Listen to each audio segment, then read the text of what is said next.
culture. It defines what we are and who we are and how we live our lives. So we all live our culture. The idea of high and low culture, I think, is a bit of a misnomer. I think there's a culture of, if you like, the oppressed and a culture of the dominant class in society. But culture is how we express ourselves and defines what we are. There's working class culture and there's bourgeois culture. And the problem about working class culture is that it's been largely dominated by the dominant culture, which unfortunately is that of the people who rule in society.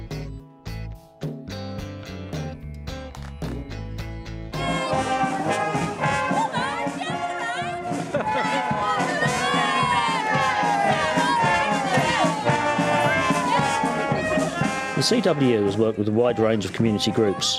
Our ULRs have organised courses in orienteering, cookery, digital photography, desktop publishing, family and local history, languages and guitar lessons, and they continue to find imaginative new courses to offer our members. Working people have the ideas, experience and enthusiasm to be a part of that. We're helping them to find the opportunities and confidence to do so. Well, thanks all for attending the literacy class today. Mary MacArthur was born in 1880 and Mary went on to form the National Federation of Women Workers in 1906. Mary MacArthur argued the need to give women knowledge, particularly at that time of the century when a lot of women were not able to read. Mary MacArthur had the foresight to realise that women needed knowledge and that knowledge is power. The chain makers, because they wanted a minimum working wage, organised by Mary, they went on strike for a decent minimum wage. And it was a landmark victory, and it changed the lives of thousands of workers. This is the day when we all move forward together, where those who have much give back to those who have little.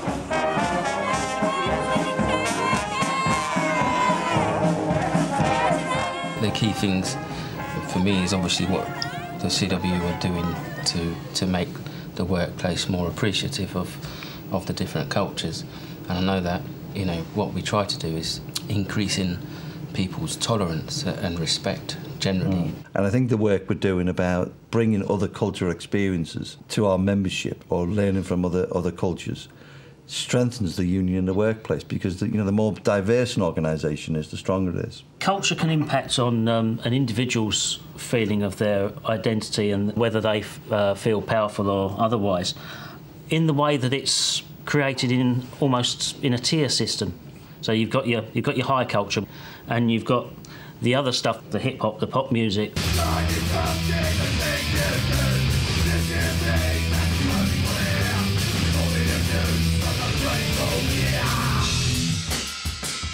Punk, really, as well as reggae, they encourage people to unite against what was seen as a common enemy then at the time. In the early to late 70s, there was a black consciousness movement, Rastafarianism sort of was blossoming at the time, and there were issues with the police, which are well documented. The SOS laws were in abeyance at that time. That part of musical history was very vibrant. A lot of additional activities went on as a result of participation in the music scene, as a lot of self-help groups were actually started at that point in time. There was Love Music, Hate Racism workshop seminar run on the lunchtime, which I found excellent for a short seminar as an introduction for music and politics, and it's something I'd like to see perhaps expanded out into the learning centres.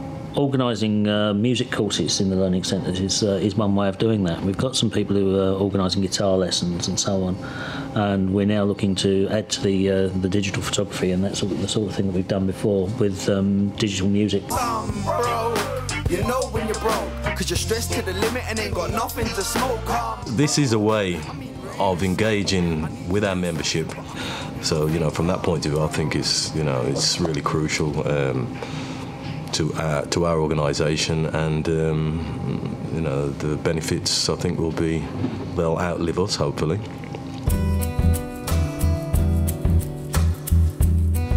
Faint o blant sydd gyda chi, Kate? My darling. There are 2 Welsh courses. People are interested in IT, but the response that we got for Welsh was far above the other courses that we offered. A merch gyda fi. I learnt French, German and Latin. Welsh wasn't actually available in my school. Do you mind going to maths? 1, 2, 3. There are up to 500,000 Welsh speakers in Wales in a population of 2.5 million. So 1 in 5 are Welsh speakers or have a good grasp of Welsh. Credydau, so credits. Okay, task. In the Act of Union 1536, Henry VIII made English the only language of the law courts. And he also stopped anybody who spoke Welsh to be appointed to public office in Wales. And those laws were only repealed in 1993. Okay, so Wales has been colonised, there's no question of that, linguistically. Ble ydych chi'n byw? I know another initiative the CW have done is in Cardiff, where they had a course on Quranic Arabic, because there's a high density of kind of worker in that mail centre. And that was very popular. When Franco was in Spain, everybody had to speak Spanish, the language you are learning. If the police caught you speaking Catalan, Basque, or Gallego, you would go to prison. Also, with Franco, we didn't have what you have here, unions. Unions in Spanish, it's called, that is vocabulario para ti.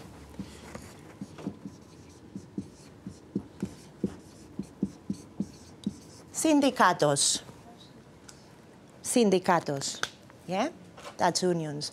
With Franco, impossible to have a sindicato. They were banned. People didn't have any right, yeah? Like you today here, learning Spanish because el sindicato. In Spain, no sindicatos, no rights.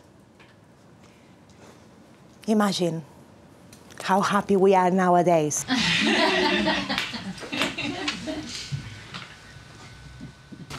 Well, wouldn't you say that the fact that the BNP have got 9 councillors would indicate that swathes of the working class, especially in Stoke-on-Trent, feel as if they've not got a voice in the political forum anymore? So that's where the BNP have stepped in. And this is something that the BNP have managed to do. It's what they've used stereotyping for as a means of promoting their particular agenda. Okay? So locally, what they've done is they've tapped in to a particular stereotypical image of the Muslim community and foreign workers in particular, and exploited this to promote themselves locally. And now there's no jobs, and we're going through recession and high times of unemployment. And people look back at the jobs that they used to fall back on and now no longer there. It's a really dangerous message that the BNP are selling. A really potent symbol of the white working class manual worker within Stoke-on-Trent is the oatcake. It's a local delicacy, and it's seen as being a part of the local heritage, something that's existed over generations, the embodiment of the white working class. It's a fallacy. I mean, where the oatcake derives from is northern India.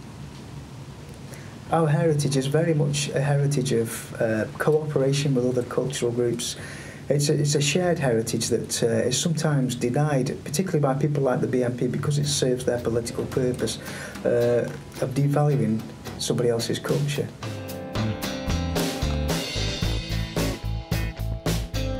We asked people to put recipes in. What they did also was the way we asked them to do it was actually write the recipe out so that people could follow it. So it actually taught people to communicate with writing. Kazakhs always had a good communication skills, like to get together like at festives or any spring holidays or in the winter time, and they like to share meals, so it's their habit to get together. There's a recipe there from Pakistan, and on the back of it is the role of the woman in Pakistan. That's very good though, isn't it? Because what Graham is doing here is give us opportunity to see some of the nationalities as well.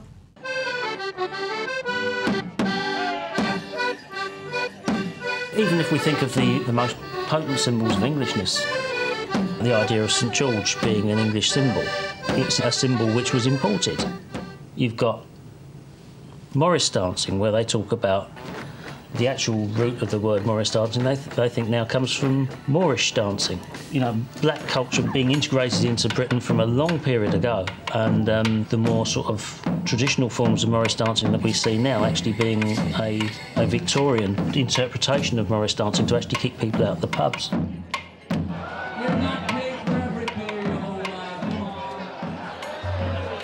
I question whether there ever was a pure Indigenous English-British culture to begin with, quite honestly. I've always had the belief that learning and education is the great liberator. Always had that. And I'm also very mindful that learning and learning opportunities can empower people.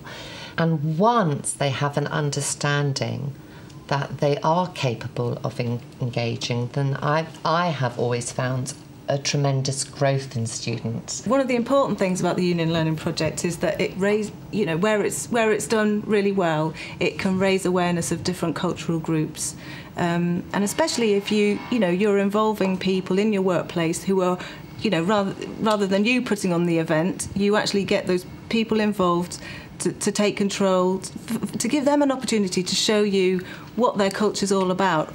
Yep, certainly it is a very, very good way of bringing together a workforce with the education which we have now. As you say, it's ideal. It's probably the one time when you'll have different people actually being together of different cultures, and then they can realise they do have something in common and to learn from each other.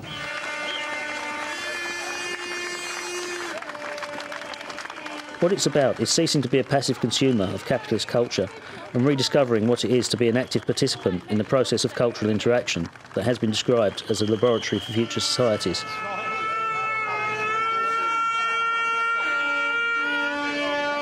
As far as the Learning Centre goes, I went through 2 courses there, and I thoroughly enjoyed it both. And